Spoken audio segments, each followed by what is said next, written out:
It's not any surprise that professionals prioritize the business as opposed to partisan loyalty. I'm speaking now with my American hat on. I'm concerned about other countries. I'm particularly concerned about China. The US is trying to save the economy using the tariff or using the other kind of reform, but we clearly do not see that this kind of reform is successful. The Chat Lounge. Chat Lounge. Chat Lounge. The Chat Lounge unpacks views and opinions on hot issues in a more casual way. Top U.S. business leaders are quietly fuming. They say Washington's policies hurt innovation, raise costs, and undermine competitiveness. But why won't they say so openly? What risks do they fear? Under what conditions could the White House reverse course?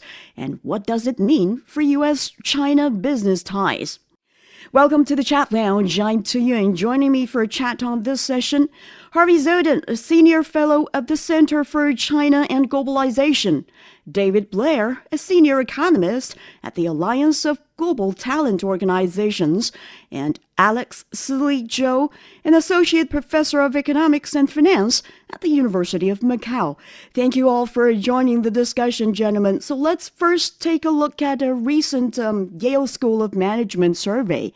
It found more than 70% of dozens of top U.S. CEOs, including those from General Motors, Pfizer, and Motorola, say the Trump administration's tariffs have harmed their businesses, and 80% believe pressuring the Federal Reserve to cut rates is not in America's best interests.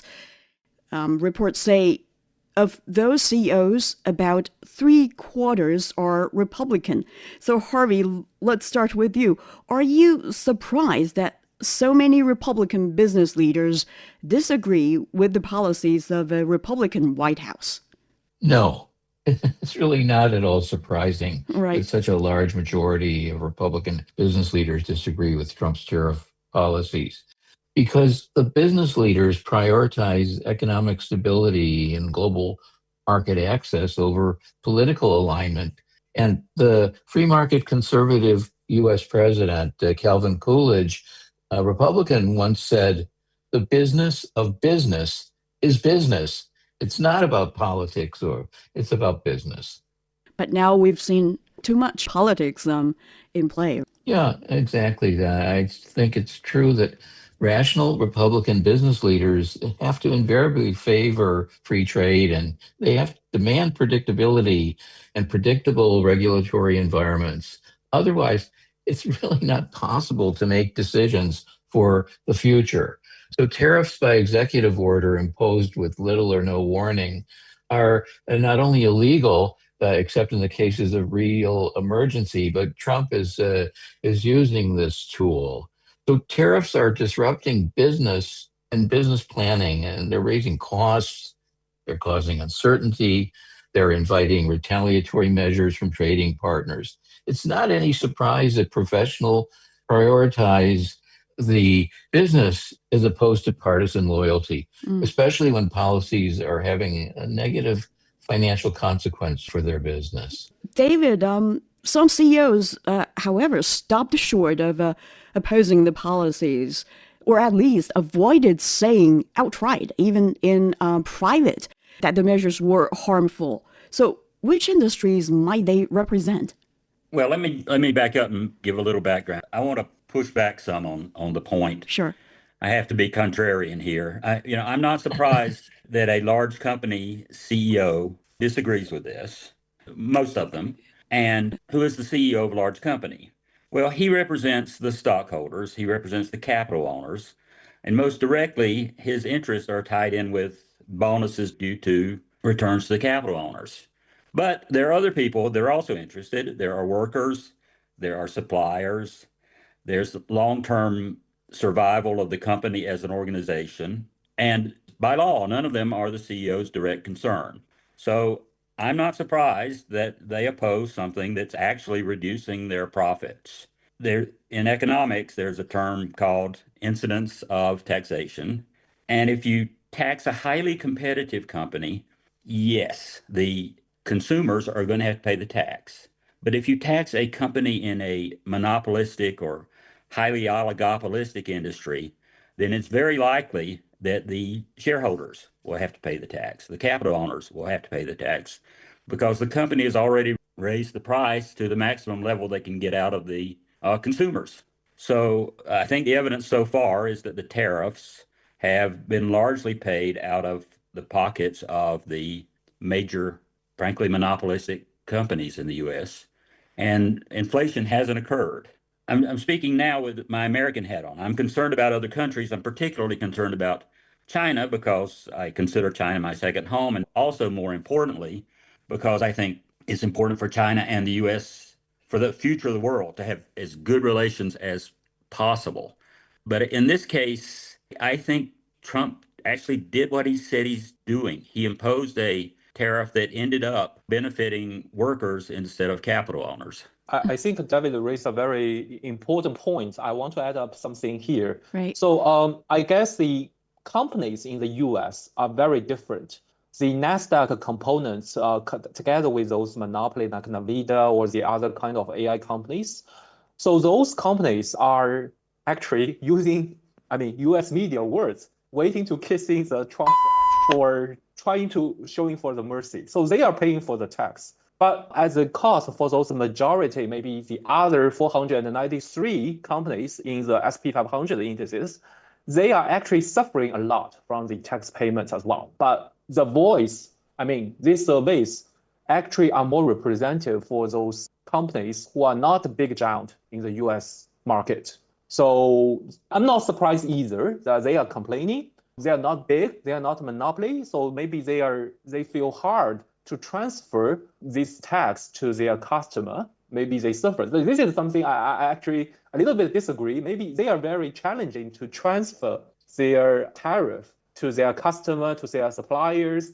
So they are suffering. They are actually harmed by this tariff a lot than those monopoly like big superstar firms. David, what are you saying? You're saying those CEOs are whining about, the tariffs, but actually they don't suffer that much, or? Yeah, if I hear a CEO talking, I know that he is speaking in his own best interest, and the next step is in the interest of his shareholders, or his major shareholders at least. And that's not surprising. That's his job. But his job is not to determine the best policy for American workers or American consumers or for suppliers or anybody else. So you have to take that into account when listening to what they say. Right. So you're saying those policies like tariffs or visa fee hikes or those immigration policies, they are not that disruptive to the U.S. economy. So far, I think the bulk of the evidence is they've been borne by the shareholders, by the capital owners of the large companies. That could change, but we haven't seen inflation as most economists were predicting 6 months ago.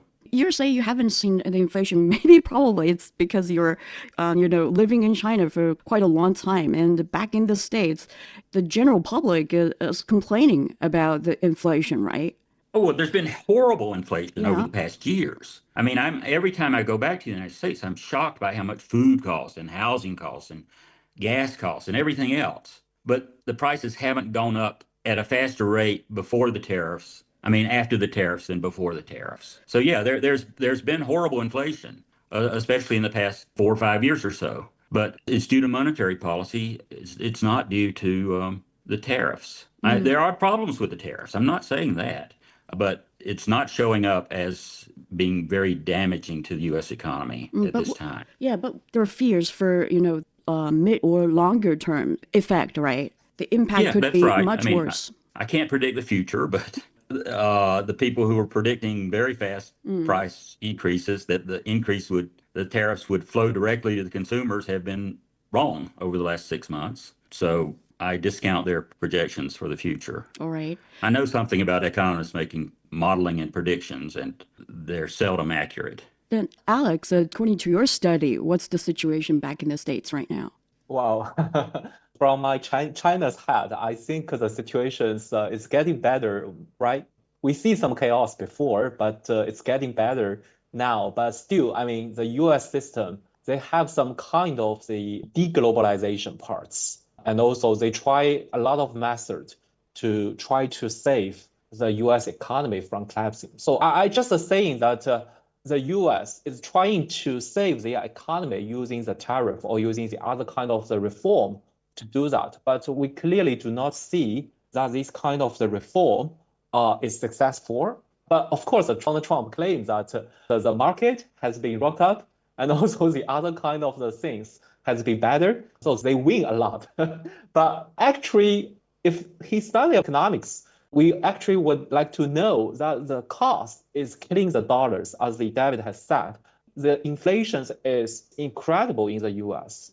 I mean, even though they claim there is no inflation, I mean, the Fed and also the monetary policy, they see some kind of the forecasting in the high inflation in the future. So that's why they are hesitant to cut interest rates.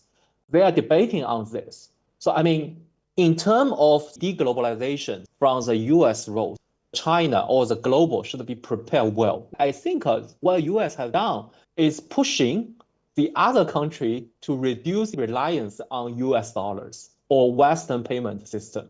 So that is kind of the opportunity. I mean, if the US did not change their policies in the future, at least for the 3 years later, I think Hong Kong or maybe most of the financial center in Asia can use this opportunity to plan to launch some gold trading systems, just or maybe some tokenized systems, just against the dollar paying system.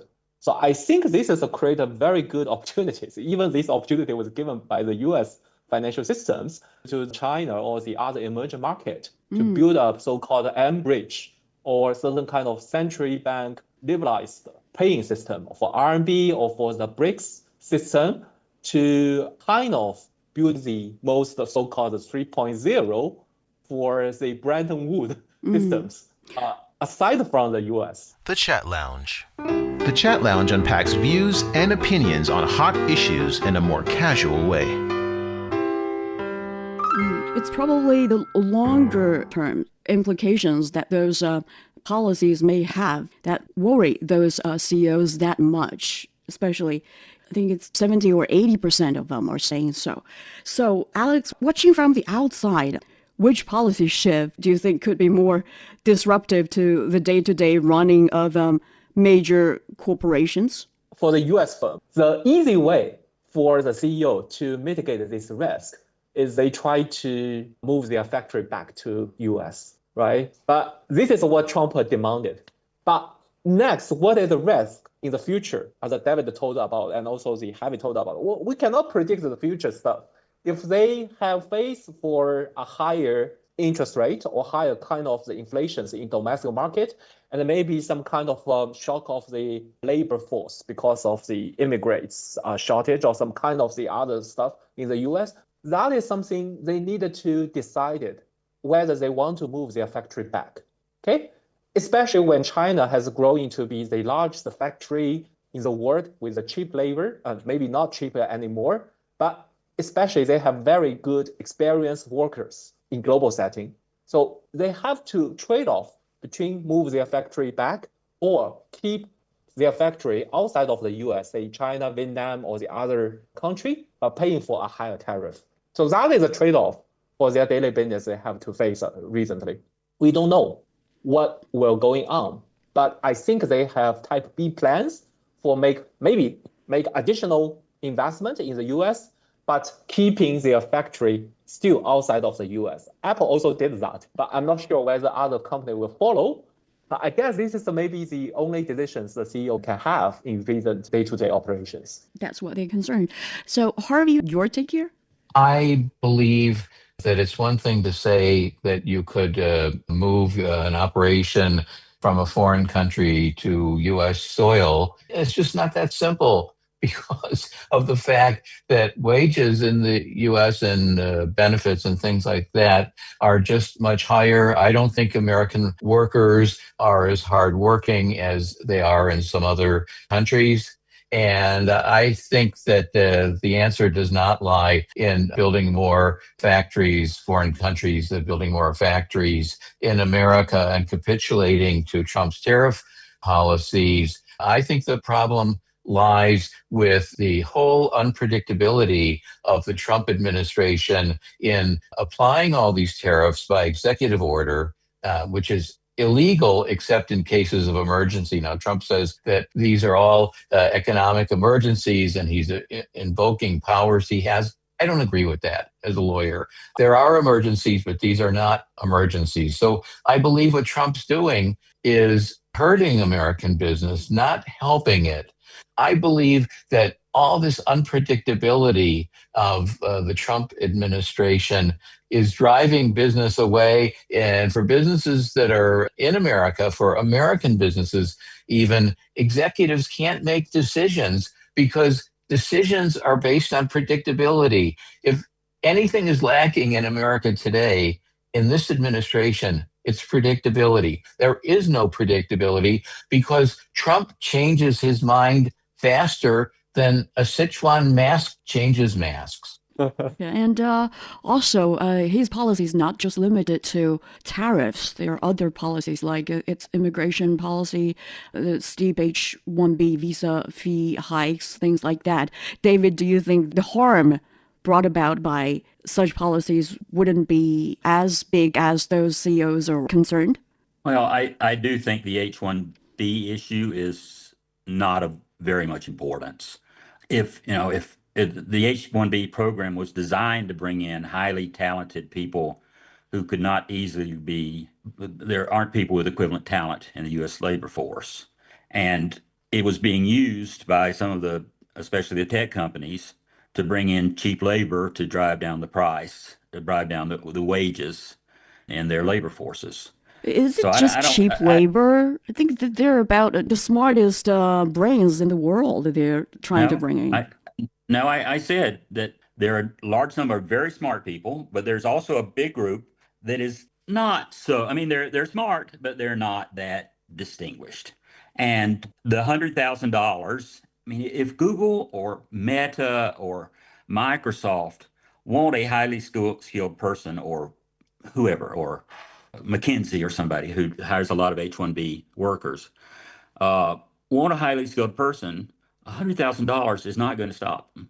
This is a way to try to ensure that higher qualified people get into the mix instead of going through a lottery, as was intended by the law. I do want to jump in and say I agree with what Alex said. The role of the U.S. dollar is at risk. I know very much in a minority, although I've heard Scott Bessent say similar, the Secretary of Treasury say stuff that might imply this, that the role of the dollar has not been good for the United States as a whole. It's good for monopolistic, it's good for some companies, it's good for the financial sector, it's good for the government borrowing, but it's not good for the working class. And so I would like to see us move to a position exactly where BRICS is heading, where there are alternatives to the US dollar, where there's not so much reliance on it. I think that would be better for the United States in the long term. I agree. The U.S. economy is at extreme risk now. We have had 30, 40 years of increased concentration, increased monopolization, very loose monetary policy, and we reformed the banking system where it is not aimed at supporting the real economy anymore. Right. Yeah, that's true. And let me ask you, you're saying that the role of US dollar might be hampered by his policy. Then what's the decisive factor? Isn't it Well, the people's expectation of the US economy and the policies the government is adopting? Well, it's an expectation built up over decades, and I think it will stop. The value of the dollar, as opposed to just about any other currency, the euro is slightly different, is determined almost entirely by financial flows, often short-term financial flows, rather than by trade or by equivalence in standard of living or anything like that. So this is not due to other countries' manipulation of it. It's due to U.S. manipulation of it. It has driven up the value of the dollar where it doesn't represent trade values. It certainly doesn't represent quality of life values. Yeah, all that I think it's going to isn't stop. that because the policies the U.S. government has adopted that affect like inflation or other aspects of people's daily lives that we see this situation now. So Yeah, I in the agree. end, Absolutely. It's yeah, policy. It's a policy all in all, which it's over the about the last policy, 40, right? 50 years has transferred wealth from the middle class to the wealthiest class. We've seen the percentage of income of GDP going to labor by 6 percentage points. That's a lot over the last 50 years. The American median real wage has not increased since 1979. This is a real crisis, and we just keep putting it off because we don't know how to deal with it. Tariffs aren't going to solve the problem. I'm afraid for the future, definitely. May I cut in for some kind of point here? I think it's an interesting part. Okay. So I think there are two types of the Americans, or two types of the US citizens. One is working class. The other is what you said, is Wall Street maybe added there. So I guess the Democrat or kind of the other things, they are working on liberalizing globalization parts. So there are benefits from the dollar kind of appreciation of the strong dollar parts. But the working class are paying because the US have the deficits for the global market. So they understand that this is called the Triffin dilemma. They understand about it.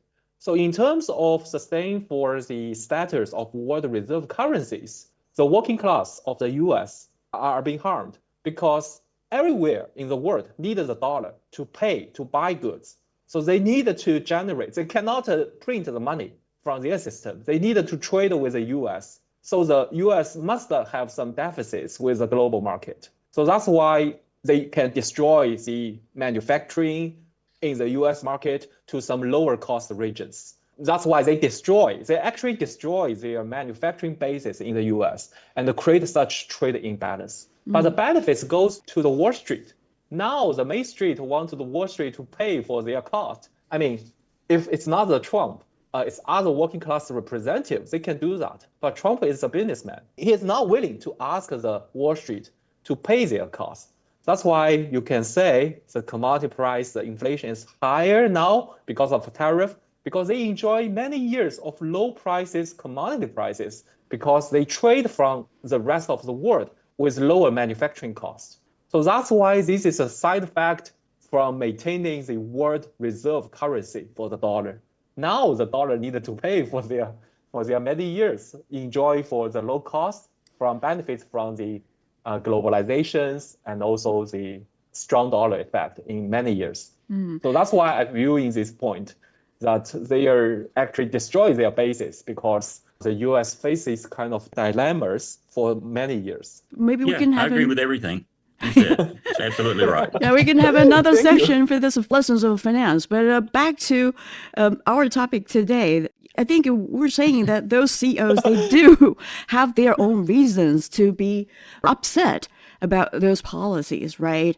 But if such policies are so damaging, why aren't we hearing more open pushback from the countries of, largest and wealthiest corporations, like Alex just mentioned, those on Wall Street? Especially NVIDIA CEO Jensen Huang has repeatedly praised the Trump administration, particularly regarding its policies and vision for U.S. technology. So why the disconnect between private frustration and public statements? Harvey? I think it's because these CEOs are deathly afraid of Trump, whose method of operation reminds me of going into a business and saying, "Oh, what a nice business you have here. Wouldn't it be a shame if there were a fire one night and your business was destroyed?" And I think that's exactly how Trump is operating. He's making these business leaders so fearful that they capitulate to him and they're not pushing back in public. Like the Yale survey that we started to talk about before showed, 70% of the businessmen oppose these policies, but that's only in private. In public, they're afraid to oppose Trump because they know the consequences of crossing this man because he doesn't like any kind of criticism or opposition, and he'll crush it. And so I think it's out of fear. And David, do you have a different interpretation of that? Well, I pretty much agree with that, except I think they deserve it. I mean, I think the elite business class has been doing a lot of damage to the United States for many decades, and it's good to put a little fear into them. This has been the Chat Lounge. When we come back, check out what it all means for U.S.-China business ties and the global ripple effects. Don't go away.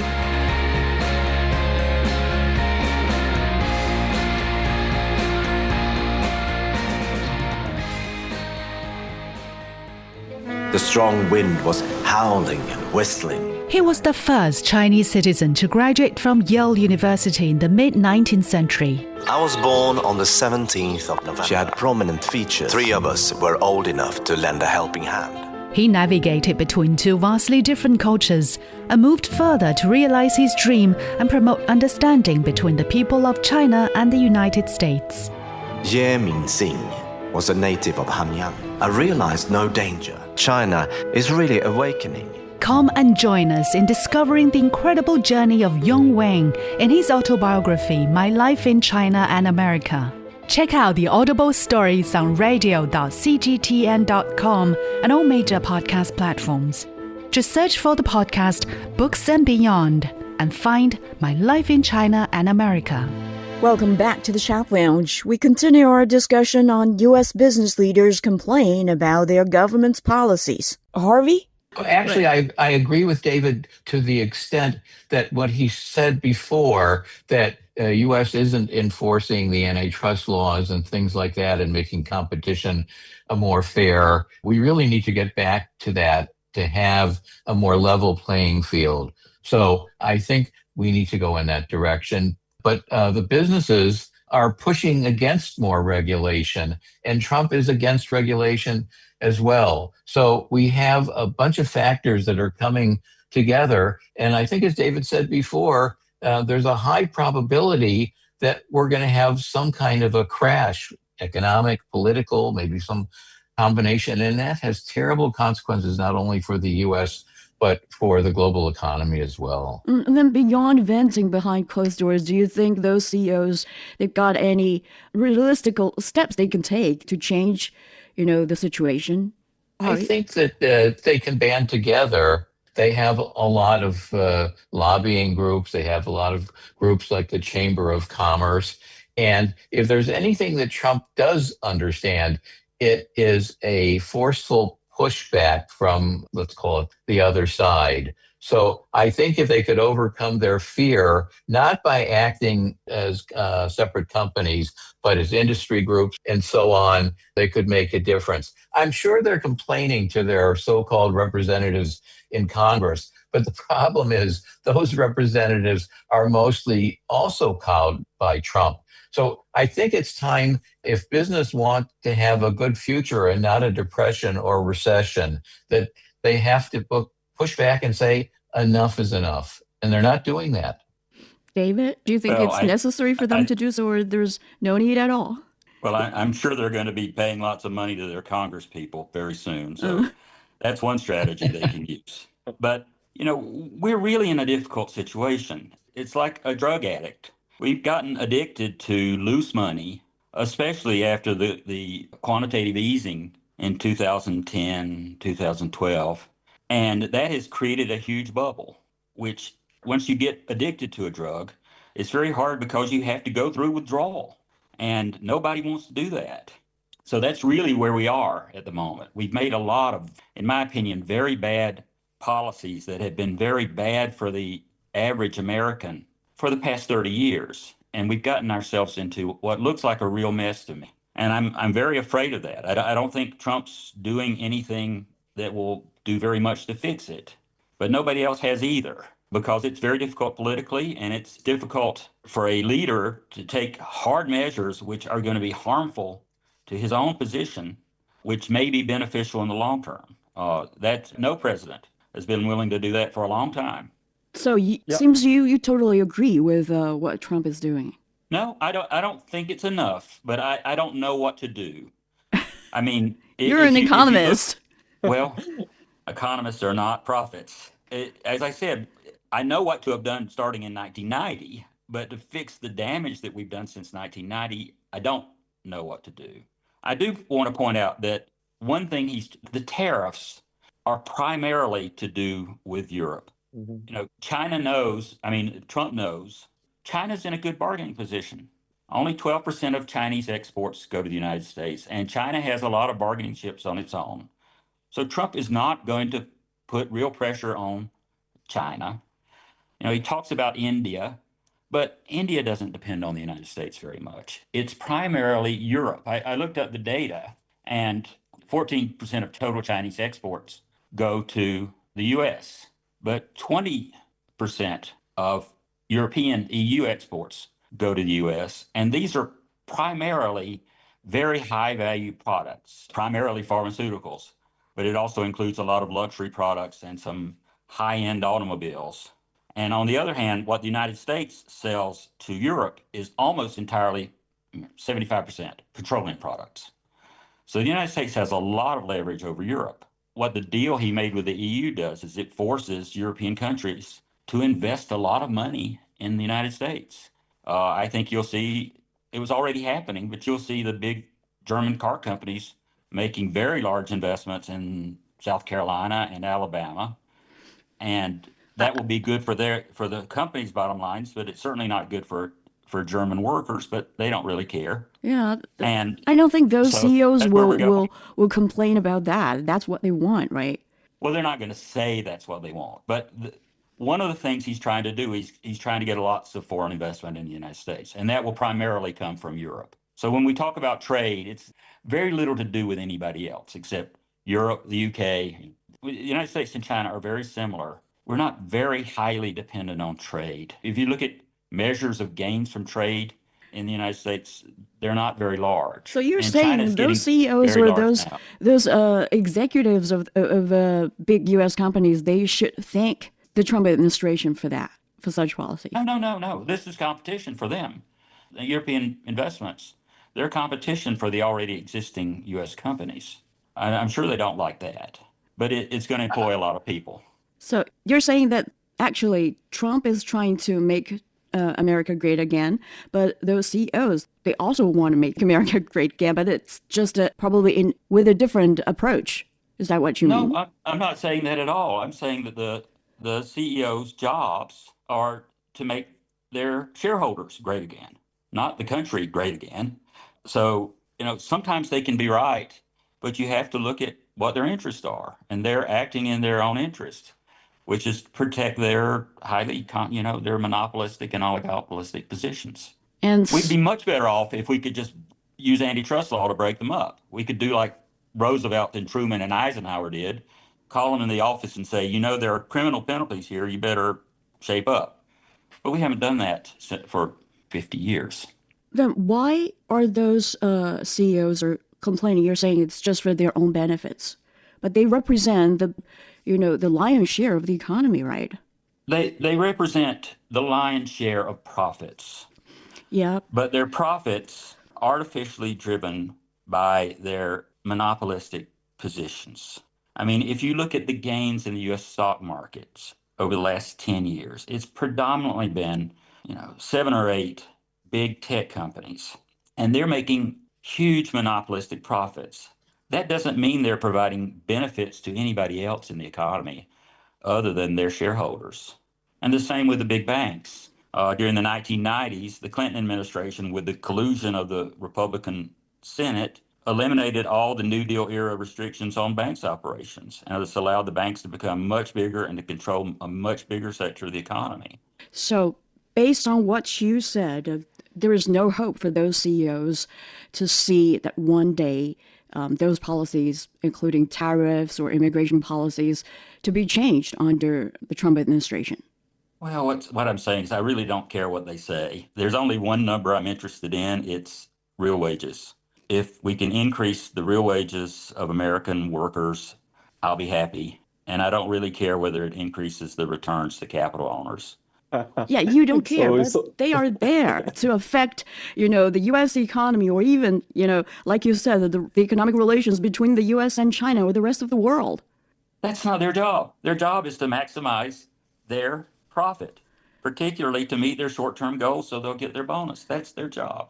No, I mean, yeah, I think it's a very interesting contrast between, let's say, the U.S. capitalist system and the Chinese system. And if I could summarize it very quickly, I would say that the U.S. system, when it comes to business people, is about self-service, whereas in China, it's about serving the people. And the things we are talking about today and some of the shortcomings in the U.S.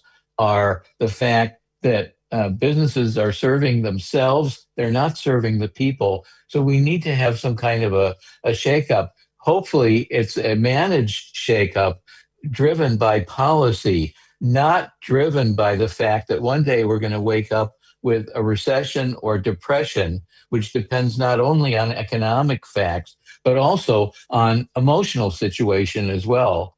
And so I think this is why I think all of us have talked about the fact that there's a reckoning coming, and we really have to worry about it, and we're not doing anything about it. And Alex, you were saying? Right. I think, well, this is a very different features, I mean, unique features between the US and China. But I'm saying, I was actually was very surprised when David told me that the US has double like monopolizations than what China has. But if that is the way, I guess the US need to, well, I mean, if we believe the competition are always good, so maybe regulations or the government should do some things to make the economy more competitive, because everyone believes the competition is good, at least for the majority, for the majority citizens, for the real wage gains or kind of the activities. So that is something I think it's not the CEO's job, but the economy should, of course, the regulator should take care of that. Also for the CEOs, I think they cannot do more than what they have in charge. They are not very, I mean, brave to speak against Donald Trump. You can see the case for Elon Musk. So the price of the Tesla has dropped a lot, even though this is a rebounded back. But the shareholders are paying for the cost for what Elon Musk said to the Trump. So that is the kind of examples when CEO, if they want to say something bad or say certain things against what Trump believes, certain things will happen. People will vote by their voice or maybe vote by their foot, by selling off their stocks. So that is something I believe. I don't have a solution yet, as our discussion have, but I'm pointing out that the tariff may be distressing everyone, and the CEO is concerning. More than half of the CEO is concerning about the tariff policies, especially for the Yale's survey shows. But in public, they cannot say that because they worry about they are going revenge from the government or something here. Right. And I'm just finishing up a book due to the publisher next month that's on the subject of how China succeeded. Now, as I said, I've concluded that China is much more competitive in almost every sector than the United States. And that's because the Chinese government has enforced antitrust law. It's also the Chinese government has adopted the common prosperity policy, where for the past, well, essentially since 2000, wages have been growing faster than the GDP growth rate, which is very different from the United States or Western Europe, where wages have been stagnant. And the Chinese government has made investments in infrastructure that make it much easier to do business. And they made a lot of investments to sort of improve people's daily lives and allow people to live cheaply and well. So that's the difference, I think, that we're seeing in the two economies. The Chat Lounge. The Chat Lounge unpacks views and opinions on hot issues in a more casual way. That's quite interesting. Two American scholars are looking to China, but our session this time is more about America rather than China. So with those policies introduced one after another, like tariffs or immigration restrictions or anything like that, do you think America can truly, or this administration can truly make America great again, or has that ship sailed? Maybe first, Harvey? I don't think so. I think it's this administration is challenged in so many different respects. I don't believe they're typical at all. The administration seems to be people by incompetence, by people who may know how to read a teleprompter, but that's about all that they can do. And in previous governments, most governments in America, whether you agreed with them philosophically or not, they were people by experts and by people who were outstanding in their fields. But now there are not any adults in the room, and Trump changes his mind so fast and seems to be so mercurial. I think it's a really difficult time for America, and I don't think they're going to make America great again. And if we ever have another election, which Trump has been on record as saying that we don't need anymore, if we ever have another election, I believe that we have to make a change and to go back to a different kind of government that will try to strive, imperfectly perhaps, to make America great again. But we're not headed in that direction. No, not at all. David. Well, obviously, I disagree with most of what Harvey just said. You always do. Yeah, that's true. There's some of it I agree with, but I think the past administrations he is praising are the ones that have gotten us into war after war and have driven up huge budget deficits. And those budget deficits, by the way, have not paid for the kind of infrastructure building we're seeing in China, and who have essentially created an economy based on loose monetary policy and highly concentrated industries. Those are not the kind of people we need. Now, do I think Trump is going to be able, I mean, we're in a real mess. Do I think Trump is going to be able to solve the problem?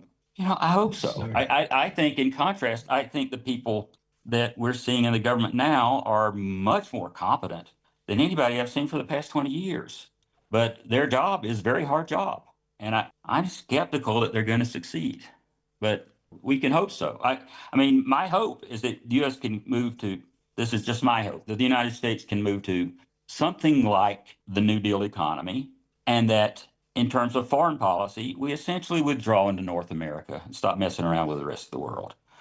That would be sort of my dream as to where we're going. And I think that's where we're going, but I hope we get there peacefully and without too much damage in the meantime. Yeah, you hope so. I think the rest of the world, including Chinese people, would hope so too. But what's the reality then? It's a terrible job. I mean, as I say, the best analogy is a drug addict. And once you get hooked on heroin, it's a painful process to get off of it. And that's essentially where we are now. The concern is with all those, commonly believed disruptive policies in place, America wouldn't be able to get great again, or might, drown itself before it reached the bank, right? It is. Well, no, I think the voters decided, look, we've had crap for 30 years. Anything's worth trying as an alternative. That's where we are. All right. And maybe a last bit for this discussion. I think David mentioned what's your most concerned is the relations or economic relations between U.S. and China. So what do you think these tensions mean for U.S.-China business relations, especially in technology and trade, if American firms feel squeezed at home but see opportunities abroad? As I say, China is a highly competitive economy, and it's difficult to win here because the competition is so strong. They're used to a much less competitive environment, and some of them will succeed in going overseas, but I don't think it's a panacea to solve their problems. A lot of companies that have come into China, American companies, have just failed because they can't stand up to the competition. So I don't see that as a solution. Actually, I think the United States and China they're the only two countries that are very similarly positioned.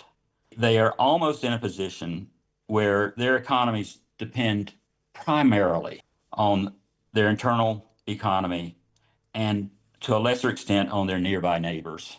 And so I don't think there's going to continue to be the huge interaction that we saw 20 years ago.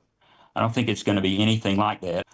And I think, in tech, China is the only country that's able to develop an alternate tech stack, as they say.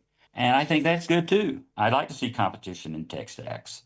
I don't want to have one monopolistic tech stack. And I think I'm not an advisor to the Chinese government, but if I were, I would say, you need to do whatever you need to do to develop your own tech stack and issues like that. All right. And Alex, your take here? Yeah, I think you ask a very good questions for what China and the US can do. I think I just use more quotations from some of the ones here. I mean, it's like Pacific is very, very large. It can have both China and the US. So China and the US are very much like a mirror kind of the economic situations. They both of them have a very big domestic market. So in that world, we can either rely on the foreign market or maybe on the domestic markets only. But US clearly they choose the other side to deglobalization, to decoupling with the rest of the world.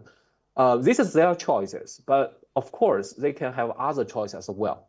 Well, I just read a book saying that maybe in a very short ways, the US government can choose inflation, default, or maybe a third nice choices called softer default on the dollar or rather than on the bond market. In terms of that, why is it important for China? Because Chinese investors hold a lot of the US bonds or treasuries in these markets.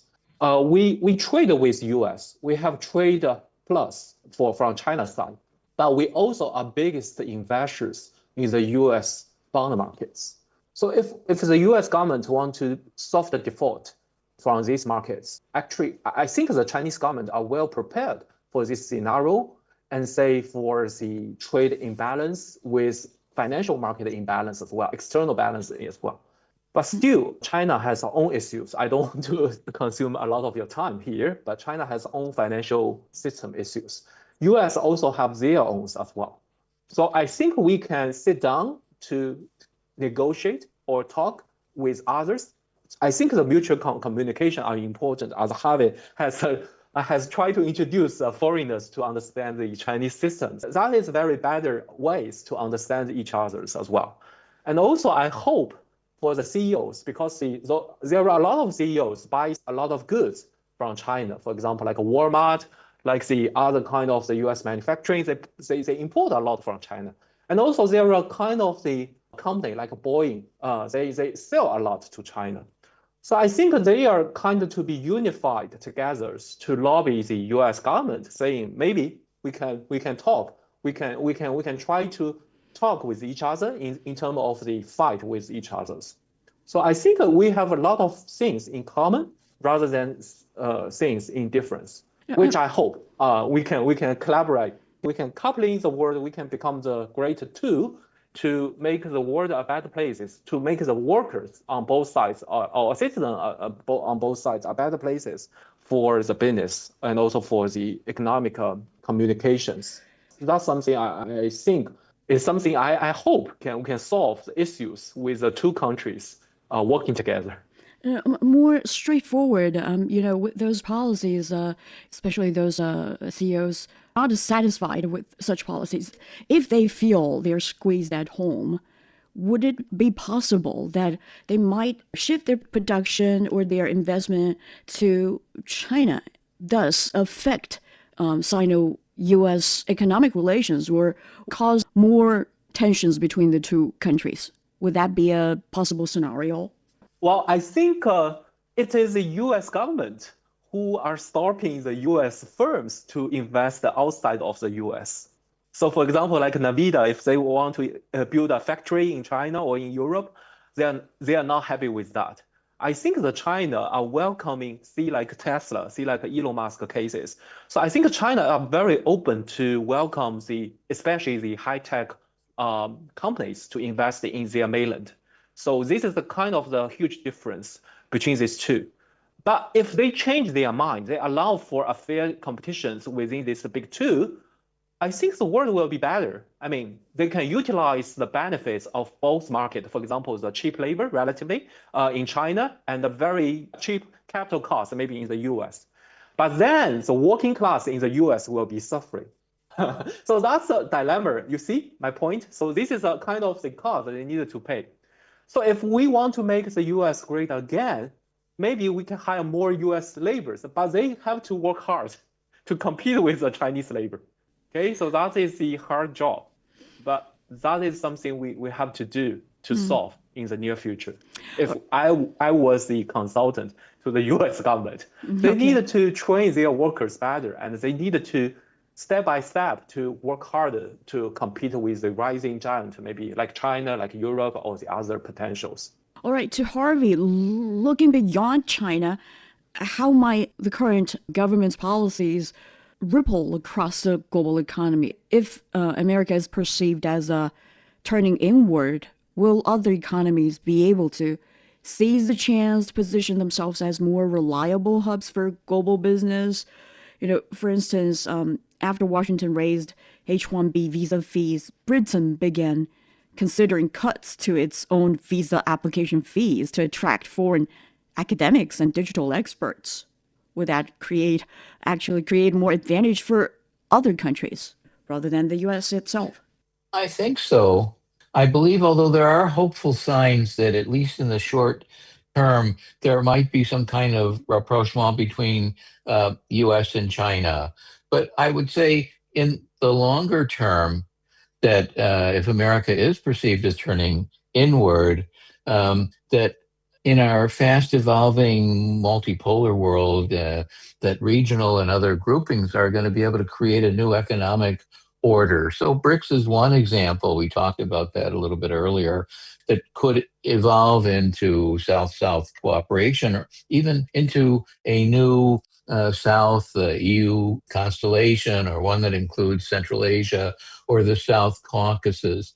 And I take a lot of hope, actually, that there was a recent agreement between Azerbaijan and Armenia to put their fighting behind them and to start to work together. And so I do think that new kinds of groupings, unimaginable even a few months ago, is that we can seize the moment and we can actually start to do what the management guru Peter Drucker said. So instead of all this unpredictability, we can do what Drucker said, and that's the best way to predict the future is to invent it. Right now, there's so many uncertainties, especially with the lack of coherent decision-making in the U.S., that if we can get back to basics by other groupings in our new multipolar world, that maybe we can actually move forward in ways that we haven't moved forward recently. All right. David, you got any disagreement here? No, I agree with the goal. I think it will be good for the world and good for the United States if we move to a more multipolar world. I don't think we have more uncertainty now than we've had in the past. I mean, it's hard to create more uncertainty than fomenting wars and invading countries. And in economics, probably the greatest uncertainty was trying to use the dollar as a strategic tool. And that's naturally led people to develop a BRICS monetary system. But I think in the long term that this is good for American people as well as for everybody else in the world. As I say, we're going to get to a multipolar world. I just hope we can get there with some prosperity and certainly peacefully. Yeah, that's what the rest of the world is hoping for, but not necessarily what Washington wants, a multipolar world. And on that note, we wrap up our chat.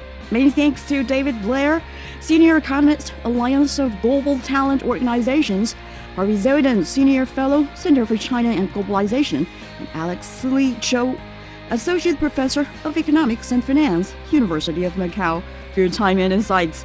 You can find us on all major podcast platforms. Please email us your comments at radio@cgtn.com. I'm Tuyen. Join us for more insights at the Chat Lounge next week. Bye.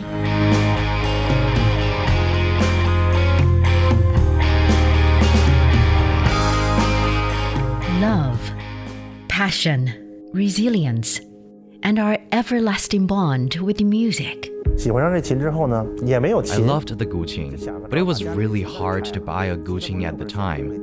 I took apart my guitar at home and tried to figure out how to play it. 他们想李老师你过来是真是假。 Local parents were skeptical about whether I could truly offer free music training. 音乐就是这么一个触角。 Life is meant to be experienced. It helps you to appreciate the beauty around you. I think learning to play the dongxiao has changed me a lot. I think I am more patient with myself. It expresses a deeper part of you, the way you feel. Music tells our stories, stirs our deep emotions, and brings people together across time and cultures. I'm Huang Rui, host of Music Talks. In the 3-episode podcast series, Music of My Heart, I'll share with you my journey of meeting different people across China who live and breathe traditional Chinese music. Search for Music Talks on all major podcast platforms for this and more.